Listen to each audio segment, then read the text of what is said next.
बार एक ही गाना गाया जाता है, समाज के कुछ वर्गों को भड़काने के लिए बिना हकीकतों को ऐसे वाक्य बोल दिए जाते हैं। मैं जरा देश के सामने कुछ हकीकतें बोलना चाहता हूं और मुझे विश्वास है मीडिया इस ऐसे विषयों पर जरा डिबेट कर ले ताकि पता चले। आदरणीय सभापति जी, यहां पर सरकारी कंपनियों को लेकर हम पर भांति भांति के आरोप लगे। क्या क्या आरोप लगाए जा रहे हैं? सिर पैर माथा कुछ नहीं, बस लगाते चलो। अब देखिए, देश को याद है मारुति के शेयर का क्या खेल चल रहा था। उस जमाने में हेडलाइन बना करती थी, मारुति शेयर का क्या चल रहा था। मैं उसकी गहराई में नहीं जाना चाहता, वरना उनको वहां तक पानी पहुंचेगा कि शायद यहाँ पर करंट लग जाएगा, इसलिए मैं वहां तक जाना नहीं चाहता। आदरणीय सभापति जी, आदरणीय सभापति जी, देश को जानना देश को जानना जरूरी है। आदरणीय सभापति जी, मैं तो आजाद भारत में पैदा हुआ हूं, मेरे विचार भी आजाद है और मेरे सपने भी आजाद हैं। तो गुलामी की मानसिकता को जीने वाले हैं, उसके बाद और कोई चीजें नहीं है। वही पुराने कागज लेकर के घूमते रहते हैं। आदरणीय सभापति जी, कांग्रेस ने कहा कि हमने पीएसयू बेच दिए, पीएसयू डुबो दिए, बाती बाती की बातें यहां सुन और वरिष्ठ लोगों के मुंह से सुन रहा था। याद कीजिए, बीएसएनएल, एमटीएनएल को बर्बाद करने वाले भैया, वो कौन सा कालखंड था जब बीएसएनएल, एमटीएनएल बर्बाद हो चुके। जरा याद कीजिए, एचएएल उसकी दुर्दशा क्या करके रखी थी, बर्बादी। और जाकर के गेट पर भाषण देकर के 2019 का चुनाव लड़ने का एजेंडा तय होता था एचएएल के नाम पर। जिन्होंने एचएएल को तबाह कर दिया था, वो एचएएल के गेट पर जाकर के भाषण झाड़ रहे थे।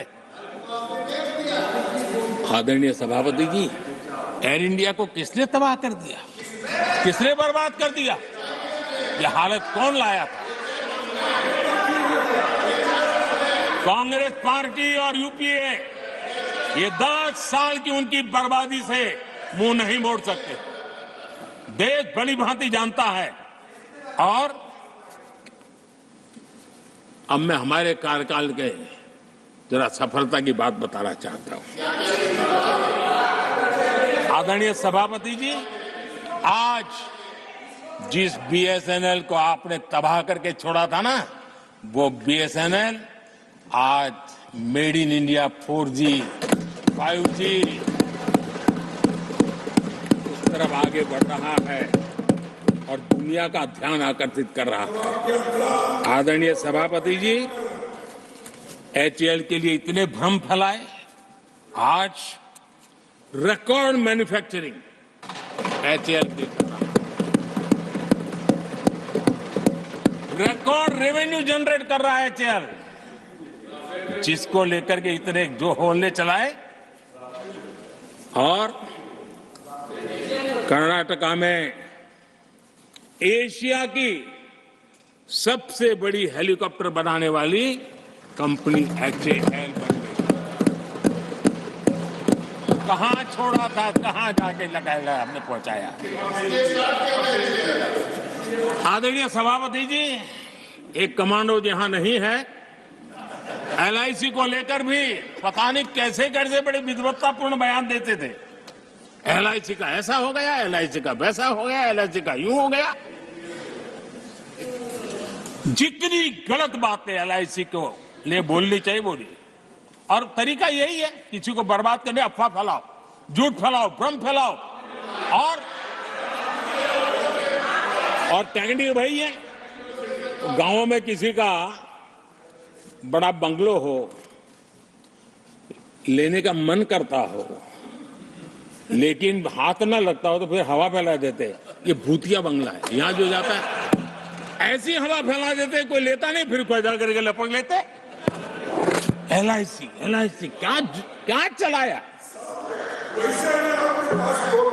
आदरणीय सभापति जी, मैं सीना तान करके सुनाना चाहता हूं, आंखें ऊंची करके सुनाना चाहता हूं, आज LIC के शेयर रिकॉर्ड स्तर पर ट्रेड हो रहे हैं। क्यों आदरणीय सभापति जी, अब प्रचार किया जा रहा है PSU बंद हो गए। अब उनको तो याद भी नहीं होगा क्या है, बस किसी ने पकड़ा दिया, बोलो 2014 में देश में 234 PSU थे, 234 2000 उनके यूपीए के 10 साल के कालखंड में। अब 14 में जब उन्होंने छोड़ा 234 आज 254 है। 234 थे, आज 254 है। अब भाई कोई कौन सा अरिथमेटिक वो जानते हैं, बेच दिए, अब बेचने के बाद 250 हो गया। क्या कर रहे हो आप लोग। आदरणीय सभापति जी, आज अधिकतर PSU रिकॉर्ड रिटर्न दे रहे हैं और इन्वेस्टर्स का भरोसा PSU की तरफ बढ़ रहा है। जो छोटा सा भी शेयर बाजार जानते हैं, इनको समझ आता है, नहीं समझता है तो किसी को पूछो। आप सभापति जी देखिए, BSE PSU इंडेक्स में बीते 1 वर्ष के दौरान लगभग 2 गुनी उछाल हुई है। आदरणीय सभापति जी,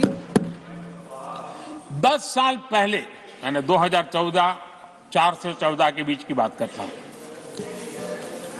PSU का नेट प्रॉफिट करीब 1.25 लाख करोड़ था और इस 10 वर्ष में PSU का नेट प्रॉफिट 2.5 लाख करोड़ है।